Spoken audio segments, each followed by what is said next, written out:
Hello and welcome back to Mr. Moher Music. Today we're going to be having a look at two composers, two jazz performers, Duke Ellington and Ella Fitzgerald. And that short piece of music you just heard was called Satin Doll and was written by Duke Ellington.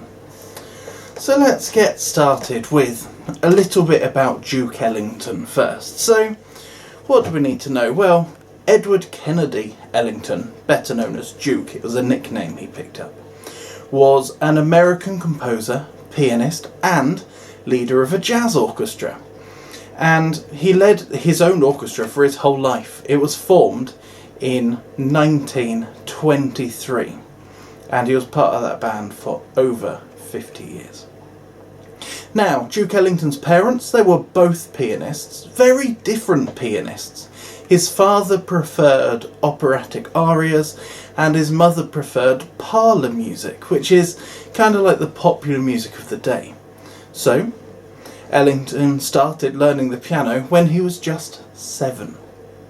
His first composition was called Soda Fountain Rag. And he created this piece before he learnt to read or write music, so he did it all by ear. And he's quoted to have said this: "I would play Soda Fountain Rag as a one-step, two-step, waltz, tango and foxtrot." They're different types of music. And listeners never knew it was the same piece. So we'll play the same piece but in lots of different styles, genres of music, and get away making it sound like there was more pieces. Now, Ellington wrote more than 1,000 compositions. 1,000! And he has one of the largest recorded jazz legacies, so many pieces. And so many pieces, like this one today, that we're going to look at soon, was written by him. The one we've just heard, Satin Doll, was written by him. And we heard one of his pieces last time, the Sea Jam Blues. So loads of great pieces. But let's have a look at the other jazz performer we're going to look at today. And her name is Ella Fitzgerald. Ella Jane Fitzgerald was an American jazz singer, sometimes referred to as the Queen of Jazz or the First Lady of Song. Fitzgerald gave her first major performance when she was 17 at the Apollo Theatre on an amateur night. Now, she had planned to go and dance, but decided that there were too many people dancing and that she would sing instead. She sung 2 songs and won. In 1935, she went and joined the Chick Webb Orchestra as a singer and had great success.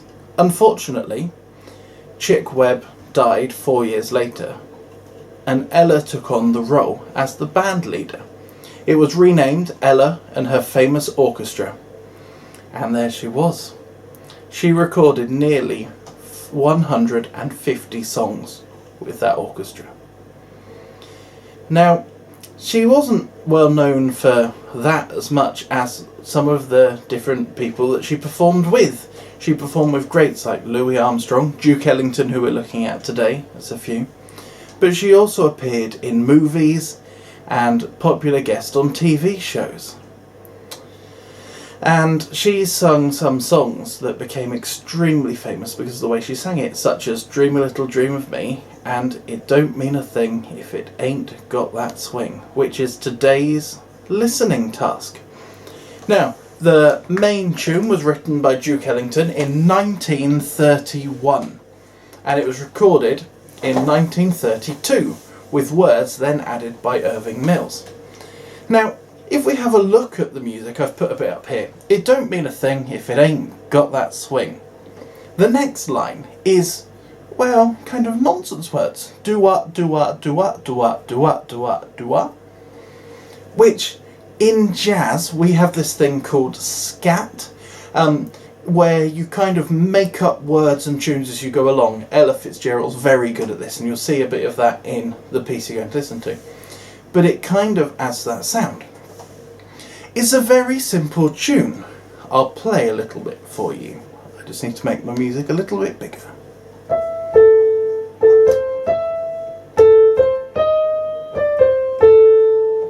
So that's the tune. I'll add in the bass note now, and it'll make it a bit more complicated.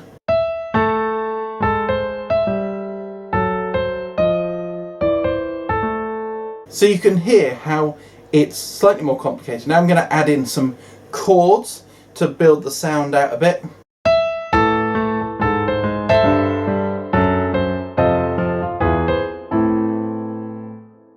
And that's how jazz is built up. The music's really simple. You've just got the tune and the chords, and then you get to experiment. And as you'll hear in this piece, it starts off with a bit of an introduction, then Ella comes in singing it, and then it builds and builds and builds. You've got the different sections of the music.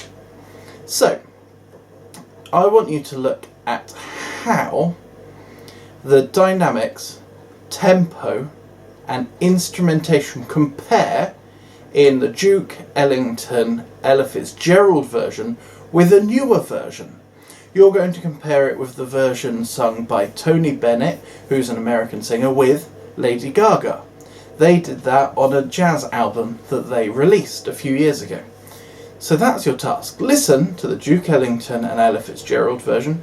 Can you compare it to the Tony Bennett and Lady Gaga version? Then, once you've looked at dynamics, tempo, instrumentation, all those normal things, can you pick your favourite one, and why is it your favourite?